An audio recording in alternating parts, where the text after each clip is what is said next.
Chief Justice and the Associate Justices of the Supreme Court of the United States. Oh, yay! Oh, yay! Oh, yay! Boa noite a todos. Um prazer, uma alegria muito grande que estaremos mais uma vez juntos, nossa 10ª reunião do grupo oficial e 16ª, considerando aquela extra que a gente teve. Então, é uma alegria para a gente muito grande. Já estamos chegando no final do ano, um grupo que começou lá em abril, se estendeu por todos esses meses, deu certo e está muito legal, muito bacana. E hoje a gente vai começar a nossa sequência de casos sobre liberdade de expressão. E para falar desse tema, hoje, o tema que a gente vai tratar, na verdade, Texas versus Johnson, um dos casos, se não o caso, né, mais clássico da Suprema Corte acerca de liberdade de expressão. O convidado nosso é o professor João Trindade, que eu tenho orgulho de ser companheiro lá do IDP, de cátedra, e que nós já discutimos algumas coisas acerca, não dele, da pessoa dele, mas o livro dele já foi colocado algumas vezes no nosso grupo do WhatsApp. Então, o professor João já sabe que ele já foi debatido, pelo menos o seu livro, sobre, não exatamente sobre esse tema, né, sobre Texas versus Johnson, mas que você também trata, né, no livro. Então, seja bem-vindo, João. Eu vou só fazer uma pequena explicação. O João é consultor legislativo do Senado, ele é mestre lá pelo IDP e hoje está fazendo doutorado pela USP. Vou passar a palavra para o Alonso. Boa noite a todos. Um prazer novamente encontrar com vocês aqui para mais um sobre um tema relevante que é o da liberdade de expressão. A gente tem aqui um convidado que certamente vai fazer uma contribuição muito. O João, eu conheço, sou colega de departamento dele, de direito do IDP, e né, já tinha referências das melhores a respeito dele antes mesmo de conhecê-lo. Então, é um prazer enorme para mim e certamente nós tê-lo aqui conosco nesta noite para trabalhar um caso super importante para um acervo de casos da Suprema Corte norte-americana, né? Um caso super importante para a liberdade de expressão. E é um caso daqueles que nos traz muitas questões, né? Sobretudo se a gente fizer uma comparação com o sistema de liberdade da nossa Constituição e com os precedentes do Supremo Tribunal Federal já julgados e os que estão para apreciar. Então, João, seja muito bem-vindo. Obrigado por dispor desse tempo aqui conosco e boa noite a todos. Rodrigo.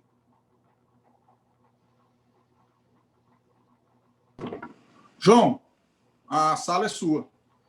Opa, beleza, então. Muito boa noite a todos. Obrigado pela presença virtual de todos aqui. Obrigado também ao Beck e ao Alonso pelo convite. Eu já acompanhava os desdobramentos do grupo. Fiquei muito feliz quando o grupo foi criado. E agora poder participar aqui é uma honra muito grande. Eu tenho uma sincera admiração por esses dois professores e vocês, mais do que ninguém, sabem o porquê. São duas pessoas muito sérias, muito comprometidas, muito academicamente honestas. Então, eu fico muito feliz pelo convite. Eu vou tentar também ser relativamente breve, até porque assim, eu não sou especialista em Suprema Corte Americana, ao contrário do professor Rodrigo Beck e do professor Alonso Freire. Mas eu estudei bastante a questão da liberdade de expressão, especificamente no meu mestrado. No mestrado eu estudei especificamente como a ideologia política predominante em cada país influencia a leitura que a Suprema Corte ou que o Tribunal Constitucional de cada um desses países dá à questão específica do discurso do ódio, que, como a gente sabe, é um subitem ali dentro da liberdade de expressão.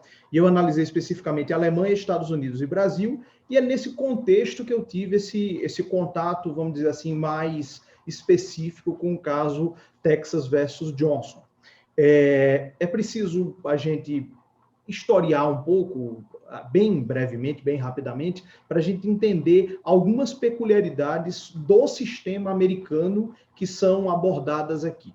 Bom, em primeiro lugar, o caso tem esse nome, obviamente, porque é oriundo do estado do Texas. Havia uma convenção partidária em que houve a queima da bandeira americana como protesto, como forma de protesto, e havia uma lei texana que definia como crime essa conduta. E, claro, aqui é preciso fazer o parêntese para a gente relembrar que no ordenamento americano cabe não à União, mas a cada Estado-membro legislar sobre direito penal, o que gera esse tipo de situação, né, de um Estado criar uma conduta específica. O Texas é um Estado reconhecidamente conservador, então ele tem uma série de...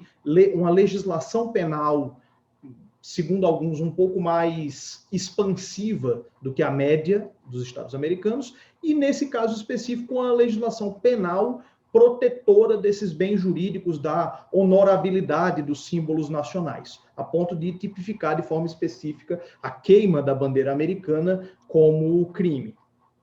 E houve a condenação em primeira instância, a questão foi objeto de direcionamento para a Suprema Corte Estadual, que afastou a aplicação da lei por entender que ela era inconstitucional em face da emenda, da primeira emenda, quando se trata da questão da liberdade de expressão. E aí, mediante recurso, o caso chegou até a Suprema Corte Americana.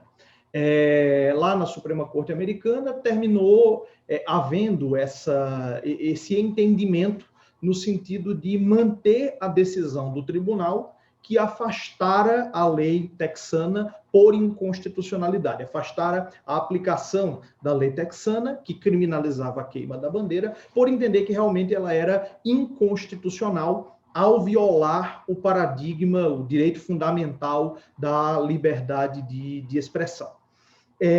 Esse caso é um caso bem interessante, porque no contexto americano a gente sabe que a bandeira americana é uma coisa meio que sagrada.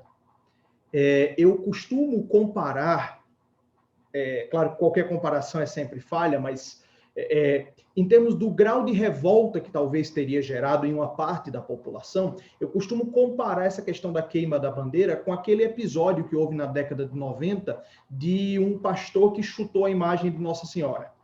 Quer dizer, claro, aí a gente tem uma questão religiosa envolvida, mas em termos de comoção que aquilo vai gerar, quer dizer, não é exatamente como a bandeira brasileira, que por uma questão cultural a gente coloca a bandeira brasileira em short, em tudo quanto é lugar. A bandeira americana não, é aquele negócio que o cara hasteia na frente da própria casa, como símbolo de nacionalismo, para o bem e para o mal. Então, assim, queimar a bandeira americana, queimar a bandeira dos Estados Unidos é uma coisa que tem um símbolo que talvez na comparação isso se perca um pouco. Mas é preciso deixar claro esse caráter contra-majoritário para ser educado, esse caráter ofensivo mesmo, do ato de queima da bandeira para uma parte significativa da população americana.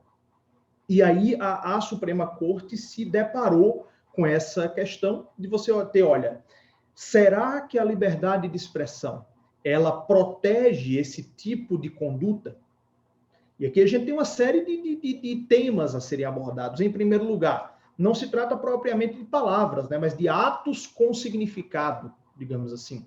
Não se trata de freedom of speech em sentido estrito, não são literalmente palavras, mas é um ato concreto de manifestação de uma ideia. Então, uma coisa equiparada à protegida pela primeira emenda.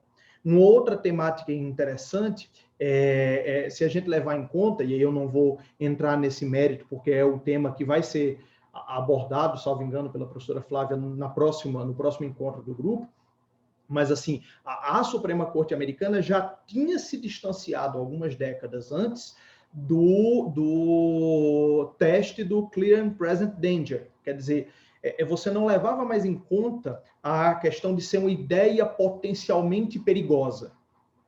Porque, como diz um professor amigo meu, essa questão de você permitir ou não uma expressão por ela ser potencialmente perigosa, é potencialmente muito perigosa.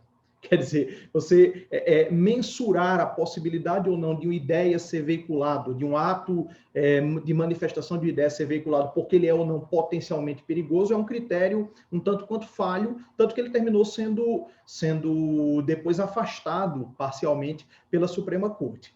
E nesse caso específico, eu separei aqui alguns trechos só para a gente destacar mesmo.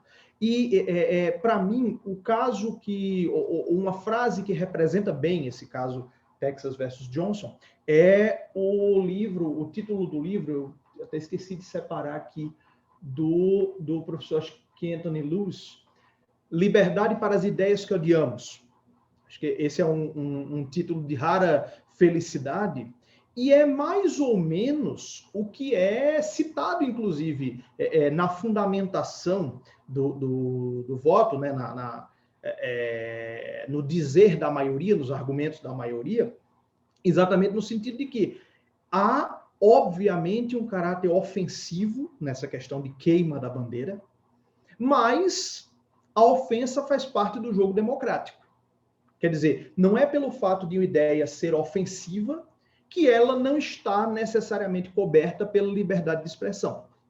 Obviamente, a recíproca não é verdadeira. Não quer dizer que qualquer ideia ofensiva está coberta pela liberdade de expressão. Mas não é o fato de ser uma ideia ofensiva a uma parte da população que não estaria coberta pela liberdade de expressão. E o que me chamou mais atenção, claro que aí eu analisei esse caso lá em 2013/14 para o meu mestrado e com um viés muito grande de enxergar essas influências recíprocas da ideologia política sobre a interpretação constitucional, mas chama muito a atenção que todo esse julgado em Texas versus Johnson, ele é, de certa forma, uma reafirmação do ideário liberal. O que pode parecer uma obviedade, mas a gente tem outras visões sobre a liberdade de expressão. Do ponto de vista da filosofia política, você pode enxergar a liberdade de expressão sob um ponto de vista comunitarista. Ou seja, um ponto de vista que pretende não necessariamente priorizar a liberdade individual, mas priorizar o respeito aos valores da comunidade. Também se pode ter uma abordagem mais utilitarista, vamos dizer assim, em que você analisa o custo-benefício daquilo dali, quer dizer, se o exercício daquela liberdade em concreto vai ser bom ou ruim para a sociedade, vai ser algo construtivo ou não. Então a gente tem basicamente 3 visões sobre a liberdade de expressão do ponto de vista da filosofia política. Uma visão comunitarista, em que o exercício da liberdade de expressão está condicionado a, ou pelo menos tem que ser compatibilizado com, o respeito aos valores da comunidade. Uma visão utilitarista, no sentido de que a liberdade, o exercício concreto da liberdade de expressão é válido se ele trouxer um resultado bom para a sociedade. E uma visão liberal, a visão liberal pode ser resumida como, em primeiro lugar, o princípio da neutralidade do Estado. Quer dizer, não é o Estado que tem que dizer qual ideia é certa ou errada, não é o Estado que tem que dizer qual ideia é admissível ou não admissível, em que se defende a ideia de um livre mercado de ideias. Essa expressão, inclusive, é citada em vários autores sobre liberdade de expressão e citada expressamente no caso Texas versus Johnson. E esse é um primeiro aspecto da visão liberal da liberdade de expressão, quer dizer, a garantia da liberdade de expressão independe da minha concordância ou da concordância do julgador com o conteúdo da mensagem veiculada. Teria quase que, comparando com o direito de ação, eu teria quase um direito em abstrato, né? Quer dizer, eu tenho o direito de manifestar meu pensamento, independentemente da correção ou erro desse pensamento. E, num segundo lugar, a questão da prioridade do justo sobre o bom. Quer dizer, não interessa se o exercício concreto daquela liberdade de expressão vai ou não trazer um valor construtivo para a sociedade. É um direito da pessoa. É um direito do Johnson manifestar a inconcordância dele, o inconformismo dele, inclusive queimando a bandeira americana. Não interessa se isso vai ofender uma parte da população, não interessa se isso vai trazer ou não algum tipo de crescimento intelectual para a sociedade. O fundamento é o direito dele. E a gente tem aqui alguns trechos, eu separei alguns trechos aqui em tradução livre minha. A gente tem, claro, um debate muito grande na própria doutrina americana sobre esse caso, né? Ronald Dworkin, por exemplo, que era um grande liberal, defendia, ele tem um texto, inclusive, muito bom, traduzido para o português, chamado o Direito da Liberdade, acho que é no capítulo 7º que ele trata, inclusive, desse tema, de liberdade de expressão, e Marian Glendon, em outro sentido, que é uma filósofa comunitarista, né? Uma estudiosa, mais afeita ao comunitarismo e que enxerga com bastantes reservas a decisão proferida nesse caso.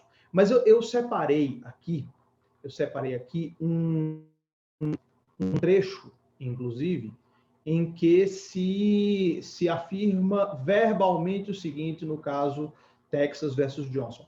A primeira emenda não garante que outros conceitos virtualmente consagrados para a nação inteira não serão questionados no mercado de ideias. Quer dizer, numa democracia, tal como lida a primeira emenda pela Suprema Corte Americana, neste caso, e eu ressalto que nem sempre foi assim, mas nessa leitura, o livre mercado de ideias não permite tabus. Não existe ideia não questionável, não existe tema que não possa ser objeto de debate. E aí, nesse sentido, a lei texana, quando protege de forma especial aquele símbolo, termina restringindo indevidamente a liberdade de expressão. Também vale a pena registrar que nos Estados Unidos, a Suprema Corte, vamos dizer assim, não é ou não era, ou continua não sendo tão comum quanto é aqui, utilizar um teste de ponderação. Você não é exatamente algo que a Suprema Corte utilize à la Alexi. Então, não é exatamente como o Supremo Tribunal Federal aqui trabalha. É uma análise, vamos dizer assim, um pouco mais centrada sobre o conteúdo do direito, sobre o âmbito de aplicação do direito, sobre dizer se aquele direito protege ou não protege aquela conduta específica.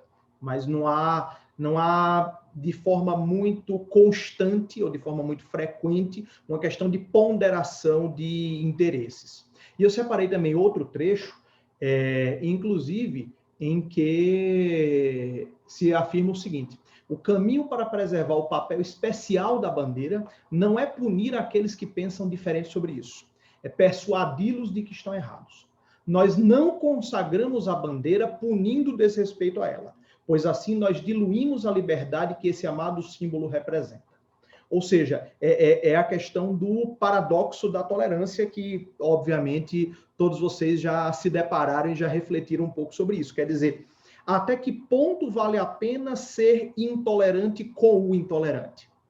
Até que ponto vale a pena sufocar o discurso de alguém que é intolerante? E se isso não vai até reforçar aquela ideia de perseguição, de antissistema, de teoria da conspiração? Ou, por outro lado, até que ponto deixar aquela pessoa ser intolerante e falar livremente o que pensa, se não vai terminar arregimentando outras pessoas para aquela ideia? É um problema mais específico do discurso do ódio. Esse caso, Texas versus Johnson, a meu ver, não é um caso de discurso do ódio. Até falo isso no meu livro, não é um caso propriamente de discurso do ódio, mas é um caso de limite da liberdade de expressão. Quer dizer, você não tem aqui, não é que o Johnson declare um ódio aos americanos, mas ele está testando aqui a questão dos limites da liberdade de expressão. E só para finalizar, para a gente fazer uma ponte também com o caso brasileiro, talvez a gente pudesse pensar. Claro, qualquer comparação sempre perde alguma coisa, mas me parece que, até porque, como diz a professora Maria Helena Diniz, né, a analogia não é um procedimento lógico, é um procedimento quase lógico. É um procedimento que tem lógica e tem valoração.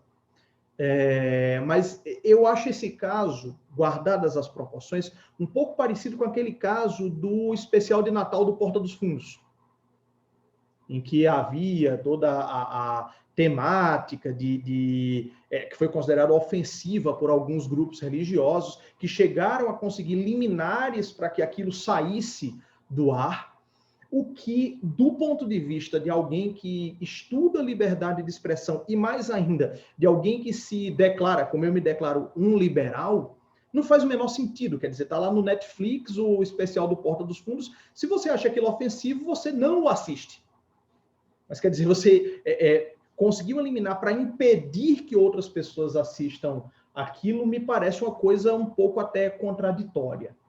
Mas eu acho que é mais ou menos, guardadas as proporções, é uma situação um pouco semelhante. Quer dizer, você tem uma manifestação de caráter ofensivo, para boa parte da população, eu diria até que para a maioria da população, mas que mesmo assim, não obstante ser ofensiva, não ser construtiva, não tem lá muita coisa de construtivo nisso, mas é um direito da pessoa. Quer dizer, numa visão liberal da liberdade de expressão, a liberdade de expressão é um direito por si só. É uma liberdade, é uma garantia básica do cidadão, independentemente se isso ofende valores da comunidade, afastando-se, portanto, a visão comunitarista, independentemente se isso vai ser bom ou ruim para a coletividade, se isso vai ser engrandecedor ou não. É a questão do direito fundamental enquanto manifestação da personalidade, e ninguém numa sociedade está livre de ofensas.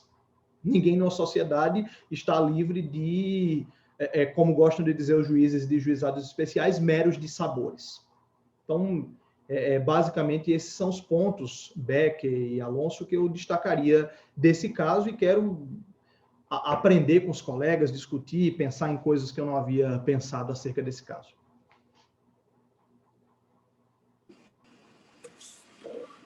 Bom, pessoal, obrigado, João. Veja, aquela observação não era para você não, tá bom? Se você quiser falar mais, viu, João? Fica à vontade, só porque você não se sinta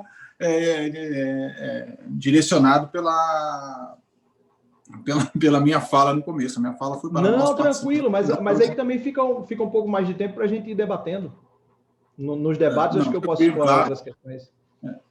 Bom, João, então já que você falou do caso de liberdade de expressão, eu mais ou menos já imaginava a sua opinião, porque já te conheço, e conhecia o que você escreveu no seu livro, e eu acho, você pode me corrigir se eu estiver errado, mas eu gosto muito desse livro, do Liberdade para as Ideias que Odiamos, já indiquei ele no Twitter, já indiquei ele no nosso grupo, até que eu fiz um sumário desse livro, para quem quiser seguir algumas ideias pelo sumário. E eu penso que é bem possível, João, que você tenha uma opinião muito parecida com aquilo que o autor defende no livro, muito embora ele seja um livro mais descritivo do que um livro opinativo, a gente consegue verificar um pouco do autor em cada um daqueles casos que ele descreve, né? E você vê que em nenhum momento ele critica as decisões da Suprema Corte, que são liberais no sentido da liberdade de expressão, e normalmente ele defende, né? Assim, ainda que não efusivamente, ele defende essas decisões. Então, imagino que você tenha essa opinião. Mas eu quero te fazer uma pergunta. A gente já tem gente inscrita aqui, mas eu quero te fazer uma pergunta, e que é uma pergunta que provavelmente todo mundo se faz acerca de liberdade de expressão, aqueles que são mais censurados, ou mais censuráveis, aqueles que são mais censores, aqueles que são menos censores, porque a gente sabe que a liberdade de expressão, ela às vezes varia de acordo com o seu gosto pessoal. E então eu tenho duas frases que eu acho muito, muito boas. Uma, inclusive, que eu queria passar, que é do próprio Texas versus Johnson, que é do Brennan, que no julgamento ele falou alguma coisa de que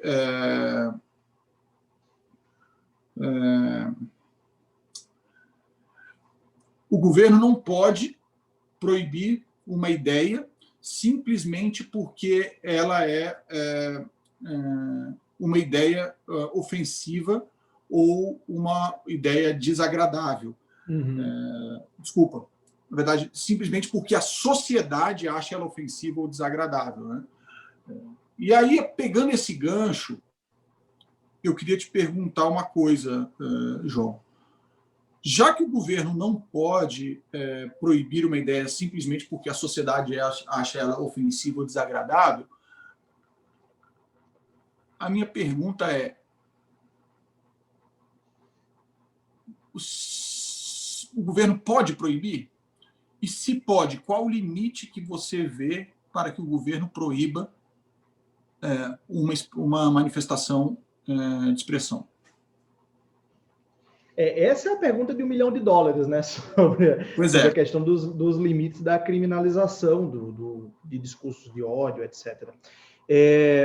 Realmente, eu acho que essa frase é o resumo do julgado, né? Realmente, assim, se a gente tivesse uma frase para resumir Texas versus Johnson, seria essa: o governo não pode proibir a expressão verbal ou não verbal apenas porque a sociedade a considera ofensiva ou desagradável. E eu também traria aqui uma citação de Dworkin. Dworkin era um grande frasista, né? Então ele tem também essa daqui, eu vou até colocar aqui no chat, eu gosto muito dessa frase. A essência da liberdade negativa é a liberdade de ofender.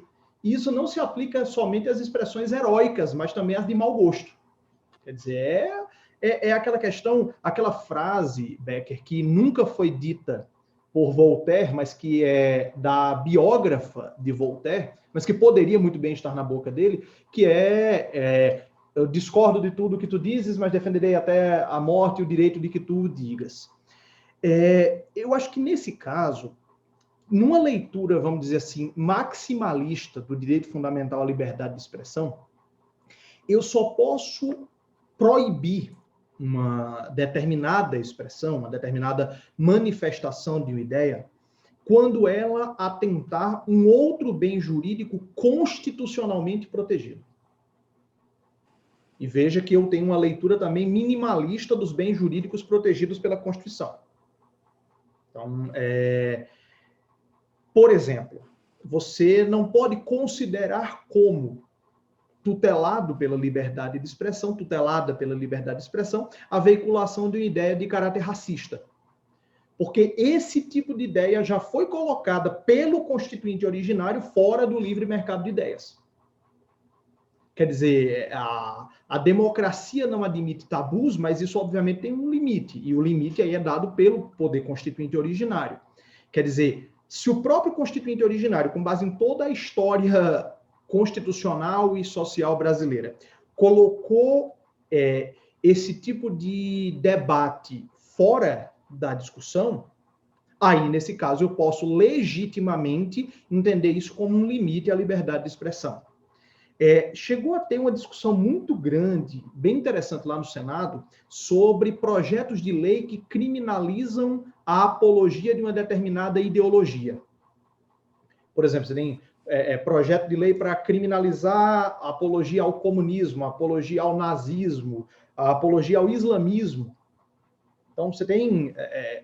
todos esses são casos concretos que tramitam no Senado ou sob a forma de projeto de lei ou sob a forma de sugestão, que é uma espécie de um anteprojeto de lei oriundo da sociedade.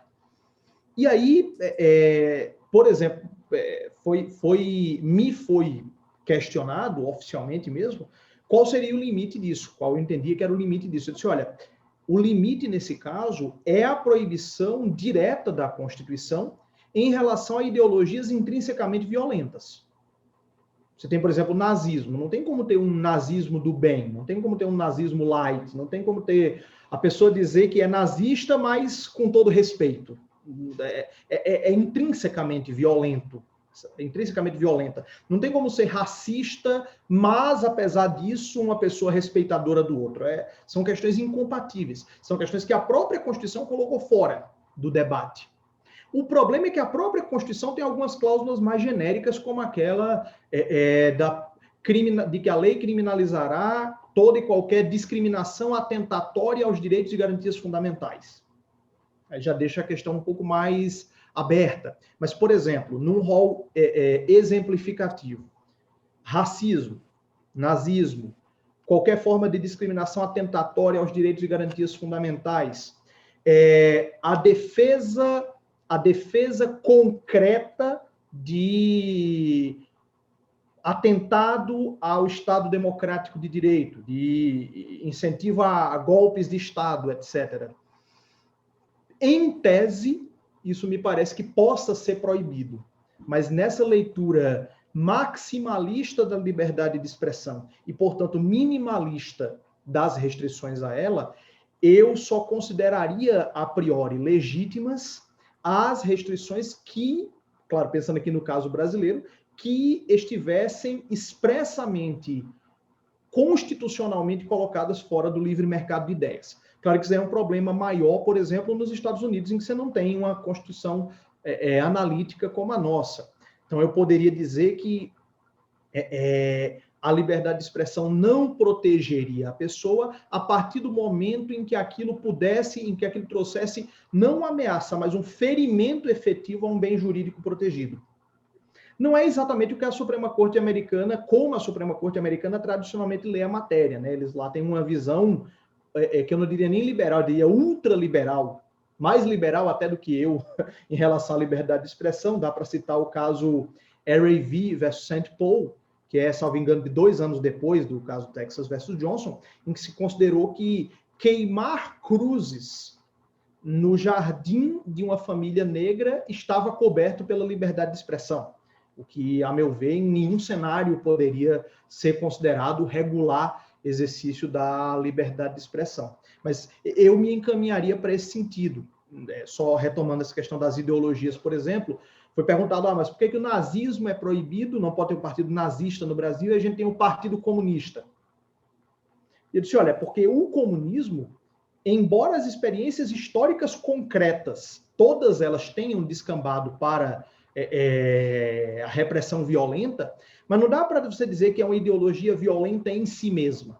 Você pode defender uma ideia abstrata do comunismo que você possa conseguir aquilo por convencimento das outras pessoas. Então, quer dizer, quando houver esse caráter intrinsecamente violento, não apenas de ameaça ao bem jurídico, mas de efetiva lesão ao bem jurídico, aí eu já me encaminharia para uma criminalização. Apesar de que eu me questiono não sobre a juridicidade, sobre a constitucionalidade de você criminalizar o discurso do ódio, mas da utilidade. Eu fico sempre me perguntando o quão útil é utilizar o aparato do direito penal contra aquela pessoa, em vez de deixá-la falando sozinha, ou de usar mecanismos de boicote, de censura privada, que são a regular resposta aos abusos da liberdade de expressão. E só para fazer o contraponto também, contraponto a mim mesmo, eu falei aqui do Anthony Luz, do Liberdade para as Ideias que Odiamos, que eu acho um livro excelente, exatamente porque é um livro mais descritivo do que valorativo, digamos assim, do que um juízo de valor. Tem outro livro bem interessante que eu estava procurando aqui, mas os livros que eu usei no mestrado estão em outra estante aqui, que é o The Harm in Hate Speech, do Jeremy Waldron, que também já vai num sentido um pouco diferente, né? Ele vai falar um pouco do dano que o discurso do ódio causa e tentar um pouco defender a criminalização, a utilização do direito penal para restrição a isso. Obrigado, João. Sua resposta foi até além do que eu queria ouvir. Você me deu uns novos ares aí, que não tinha pensado ainda, né, sobre isso. Talvez você seja até um pouco menos liberal na liberdade de expressão do que eu. Eu tendo a ter como limite o direito penal. Uhum. E você talvez tenha ampliado um pouco até para os direitos fundamentais. Eu confesso que eu ainda preciso maturar e melhorar meu pensamento. Só um teste concreto. Estender uma faixa na frente do Supremo dizendo intervenção militar constitucional já. O que quer que isso... Você quer saber a minha opinião? Isso. Stupid but constitutional. Isso, perfeito. Concordo. Aliás, eu tenho esse carimbo na minha mesa do Senado. Meu colega Pedro Neri me deu esse carimbo. Stupid but constitutional. Eu sou aberto, eu já falei, eu sou gaúcho e sou alemão. Eu falei, se você quiser achar alemão idiota e gaúcho idiota, pode achar, cara. Você tem direito de dizer, olha, eu acho gaúcho idiota. Eu acho alemão idiota, pode achar. Eu vou te achar um idiota. Assim como você vai achar o gaúcho idiota, eu vou te achar um idiota. Mas aí é uma coisa que o Oliver, o Holmes, que há algumas críticas que se faz a ele, mas que ele tinha uma frase que para mim é fundamental na liberdade de expressão. Já vou passar aqui para o Alonso, que é o livre comércio de ideias. Não sei se vocês já viram, mas o livre comércio de ideias. É melhor derrotar uma ideia ruim, deixando que ela seja vencida no debate livre, público, do que você censurar essa ideia. Então, para mim, se você quiser falar que o gaúcho é idiota, não tem problema, fala, cara. Só que você é idiota também. Simples. Mas, enfim. Alonso. Não sei se o Alonso está aí. Ah, tá. Ô, João, eu também gostaria de só pontuar algumas questões. Eu acho que sua fala pontuou bem o que a gente está... Casos, assim, em que as ideias que são geradas a partir deles migram, né? Então, assim, é um caso que... uma situação que se repete em outros países, e eu lembro que antes do texto lá para o Jota, e eu começo a falar desse caso e de um caso que foi julgado anos depois na Nova Zelândia, né? Um caso idêntico, em que a Nova Zelândia teve que resolver a mesma questão. E como prova de que as ideias migram de jurisdições, entre as jurisdições, a juíza do caso, né, ela evocou o precedente de Texas versus Johnson para resolver a questão. E o fez dizendo que, mesmo nos Estados Unidos, onde a bandeira nacional, né, tem todo o seu simbolismo, como você bem falou, né, mesmo naquele país, se concluiu que a queima de símbolos nacionais de grande relevância, né, quando feitos para manifestar uma opinião política, é possível, né? O que ela quis dizer naquela decisão que, se naquele país a bandeira é tão valorizada, né, o constitucionalismo permitiu a queima da bandeira com esse propósito, em países em que não há um apego tão grande, ou em países multiculturais, né, essa é uma exigência que não se pode fazer. O que a gente observa no caso Texas, e que você bem colocou, é que o Brennan, ele deixa bem claro o seguinte, olha, essa queima ela é permitida quando o propósito é este, é um propósito político, né? Quando de um caráter político, a queima da bandeira, né, ela é possível. A Suprema Corte já tinha se deparado com questões semelhantes, né? E esse é um caso super interessante porque houve, inclusive, um backlash, né? Uma tentativa de backlash pelo Congresso Nacional norte-americano, que aprovou depois um ato, né, de proteção à bandeira norte-americana, né? Acho que foi um ano depois, ou no mesmo ano, não me lembro exatamente disso. Mas é um caso muito relevante do ponto de vista da ideia da migração de ideias constitucionais, para ser repetitivo. Aqui no Brasil mesmo já aconteceu isso, né? Em 2011, um sujeito subiu ali na Praça dos Três Poderes e pôs fogo a uma bandeira. Não se chegou a julgar o caso. Eu me lembro que, à época da discussão, parece que ele foi processado apenas por uma questão de dano ao patrimônio, eu não me lembro exatamente isso, uma questão mais ou menos assim. Mas é um caso, como o Becker falou, muito simbólico, porque envolve, né, toda essa questão sobre a bandeira. Mas é um caso que se distancia bastante de outros casos que a gente pode imaginar como fronteiriços da liberdade de expressão. Por exemplo, o que você colocou, se seria salvaguardado pelo sistema de liberdades constitucionais da Constituição Federal de 88, você chegar no Supremo e dizer intervenção militar já e tal. Eu tenho uma visão de que isso a Constituição não permite.